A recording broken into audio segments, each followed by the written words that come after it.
The Galactic Council had classified humans as a Class 3 species, intelligent but harmless. After all, humans were physically weaker than most spacefaring races, with no natural weapons, limited sensory capabilities, and a planet that had nearly killed them multiple times. The classification seemed appropriate until the diplomatic incident aboard the GCS Harmonious Unity. Captain Drell of the Taurian Defense Force stared at the human across the conference table. The human, a Marine, named Lieutenant James Cooper, sat, calmly, hands folded, expression neutral. Nothing about his posture suggested danger, yet the room had fallen silent after his statement. "I believe," Drell said slowly, mandibles clicking with uncertainty, "that there has been a translation error. You mentioned battle crimes, but our systems cannot properly contextualize this term." Cooper's face remained impassive. "Not a translation error, Captain. Your forces are planning to attack the Mendari colony on Epsilon 9 without warning during their hibernation cycle." The gathered aliens exchanged nervous glances. The planned offensive against the rebellious Mendari was classified information.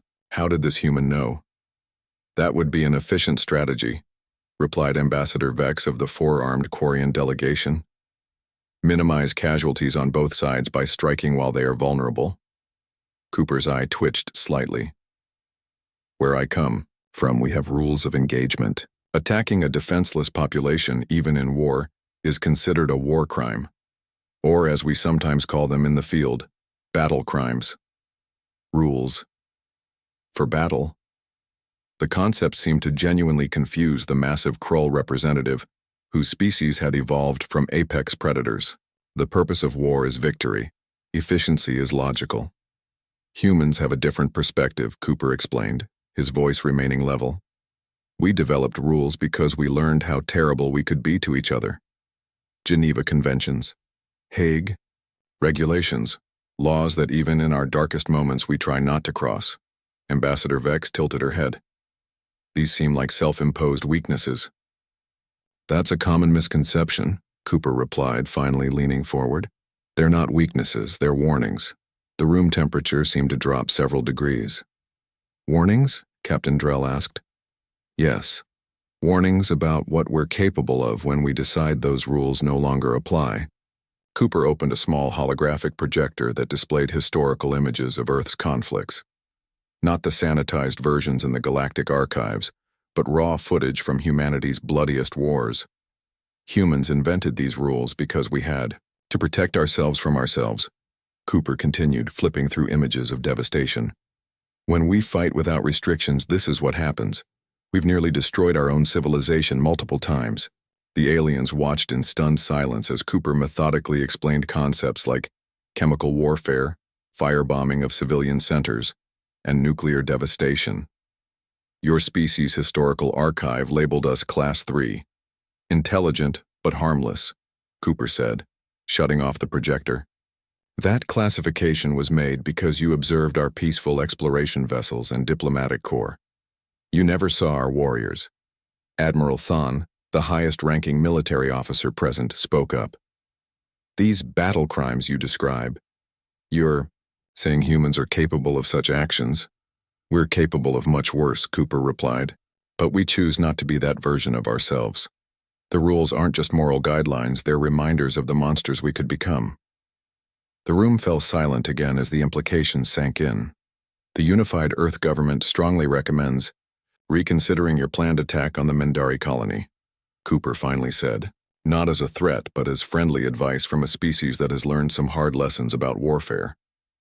Later that evening, Major Lisa Bennett found Cooper in the ship's observation deck, staring out at the stars. "How did the briefing go?" she asked, joining him at the viewport. "They canceled the attack on the Mendari," Cooper replied, still gazing outward, "and they've requested a full diplomatic team to discuss Earth joining the Galactic Defense Council." Bennett raised an eyebrow. "That's unexpected. What changed their minds?"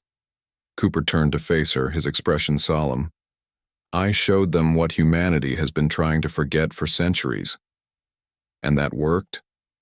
"They've been studying our art, our music, our exploration vessels," Cooper explained. "They thought they understood us.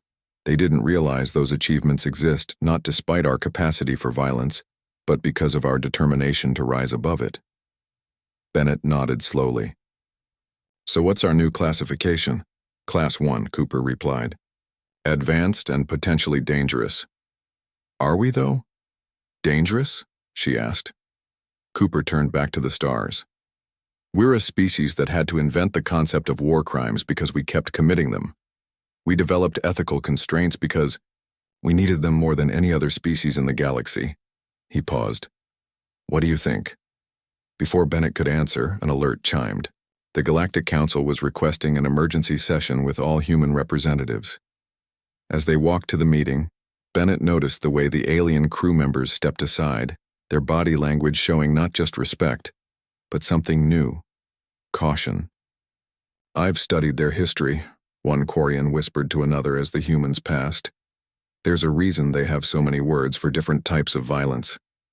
Cooper pretended not to hear, but Bennett saw the slight tension in his shoulders. Humanity had worked for generations to become better than their violent past. Now, ironically, it was that very capacity for violence and their determined efforts to restrain it that had earned them a seat at the galactic table. The universe. It seemed respected strength, but it feared strength that knew its own dangers.